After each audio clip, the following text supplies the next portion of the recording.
fête de court-métrage. J'avais l'impression en fait que, tu vois, tous les trucs relous de ma vie, bah d'un coup, ça valait le coup, c'était juste pour ressentir ça, tu vois. Et ça, je m'en souviendrai toujours.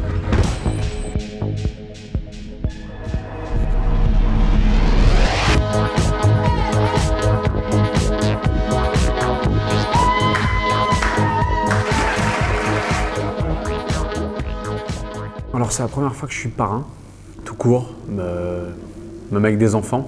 C'est grâce au court-métrage que je suis devenu comédien et que ça s'est pas trop mal passé pour moi par la suite. Être parrain, c'est un grand privilège et puis c'est super, quoi. Il n'y a pas de prix spécialement à remettre ou quoi que ce soit, ni même de soirée mondaine parce que tout est en stand-by, mais c'est pas grave. C'est voilà, représenter le court-métrage et la fête du court-métrage. Tout premier truc que j'ai fait, tout premier projet que j'ai fait, c'était un court-métrage qui s'appelait Pas de pitié, de Blandine Lenoir, j'avais 10 ans.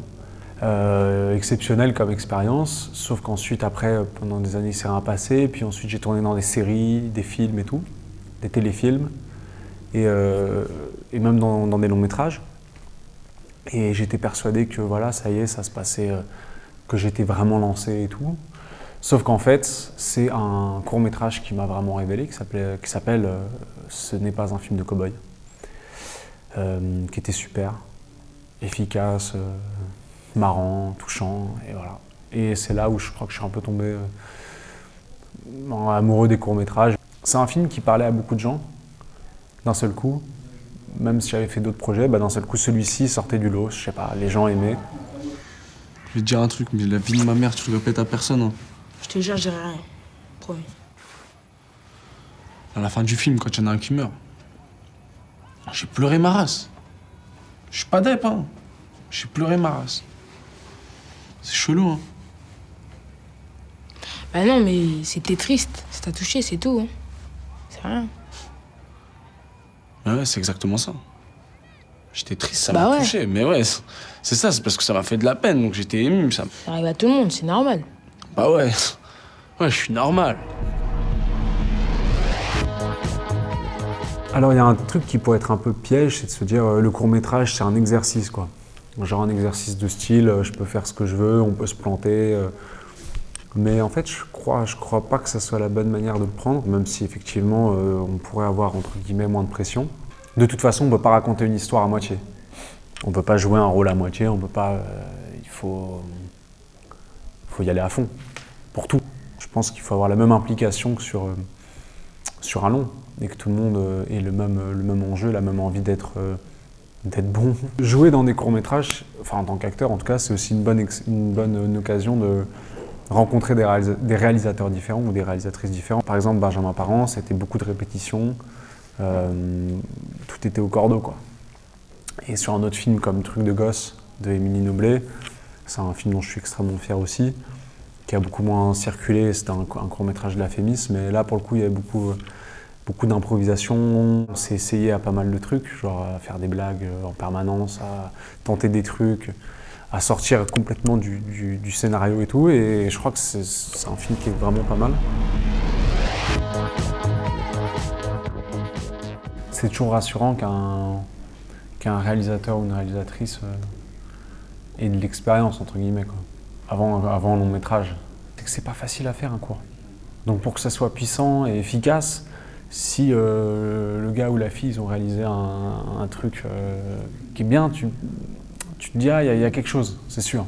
C'est pour ça d'ailleurs qu'il faut y aller à fond dans un court métrage. Parce qu'on peut se dire, si tu restes juste au stade expérimental du truc en disant ouais c'est un court, de toute façon on essaye, en fait quand tu es dans un truc qui passe bien et qui est dans plein de festivals et dont les gens te parlent, tu es content, hein. Franchement, tu es hyper content d'avoir fait bien les choses. Tu vois le court-métrage de Gagarine, tu sens qu'il leur manque un peu d'effets spéciaux, un peu d'argent, mais il y a tellement, c'est déjà beau. Et puis tu vois qu'en fait avec peu d'argent, ils t'ont fait déjà des super beaux plans sur les tours, qui savent diriger les comédiens. C'est des indices un peu. Puis c'était vachement bien déjà.